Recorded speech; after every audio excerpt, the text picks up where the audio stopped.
ಈ ಟ್ರಿಪ್ಗೆ ನಮ್ಗಾಗಿರೋ ಖರ್ಚೆಷ್ಟು ಗೊತ್ತಾ? ಮ್ಯಾನಿಫೆಸ್ಟಿಂಗ್ 1000 ಸಬ್ಸ್ಕ್ರೈಬರ್ಸ್ ಜರ್ನಿನಲ್ಲಿ ಇವತ್ತು ಡೇ 12 ಆಗಿರುತ್ತೆ. ಇಟಲಿನಲ್ಲಿ ನಾವು ಕ್ಯಾಂಪಿಂಗ್ ಮಾಡಿದ್ವಿ. ಅಲ್ಲಿ ನಾನು ಎದ್ದಿದ್ದು ಈ ಒಂದು ಸುಂದರವಾದ ವ್ಯೂ ಇಷ್ಟೊಂದು ಚೆನ್ನಾಗಿದೆ ಅಂತಂದೇಳದ್ಮೇಲೆ ಒಂದೆರಡು ಫೋಟೋಸ್ ತೆಕ್ಕೊಳ್ಳಿಲ್ಲ ಅಂದ್ರೆ ಹೆಂಗೆ ಜನರೇ? ಅಲ್ಲಿಂದ ನೆಕ್ಸ್ಟ್ ನಾವು ಹೊರಟಿದ್ದು ಸ್ಟೆಲ್ವಿಯೋ ಪಾಸ್ ಅನ್ನೋ ಪ್ಲೇಸ್ಗೆ. ಇಷ್ಟು ದಿನ ಯೂಟ್ಯೂಬ್ ವಿಡಿಯೋಸಲ್ಲಿ ಪಿಕ್ಚರ್ಸಲ್ಲಿ ನೋಡ್ತಾ ಇರ್ತಕ್ಕಂಥ ವ್ಯೂ ನಾನಿವತ್ತು ಡೈರೆಕ್ಟಾಗಿ ಲೈವ್ ಆಗಿ ನೋಡೋ ಥರ ಆಯಿತು.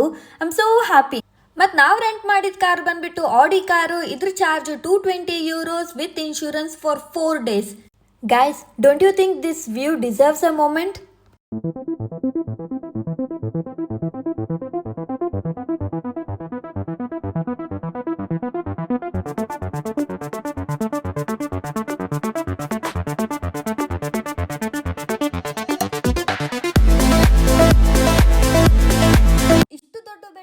ಕಾರಲ್ಲಿ ಹತ್ಕೊಂಡು ಬರೋದಕ್ಕೆ ಸರ್ಕಸ್ ಹೊಡಿದ್ವಿ. ಅಂಥದ್ರಲ್ಲಿ ಇಲ್ಲಿ ಬೈಕ್ ಹೋಗ್ಲಿ ಸೈಕಲಲ್ಲಿ ಬರ್ತಾ ಇದ್ದಾರೆ ಜನ, ಯಪ್ಪ.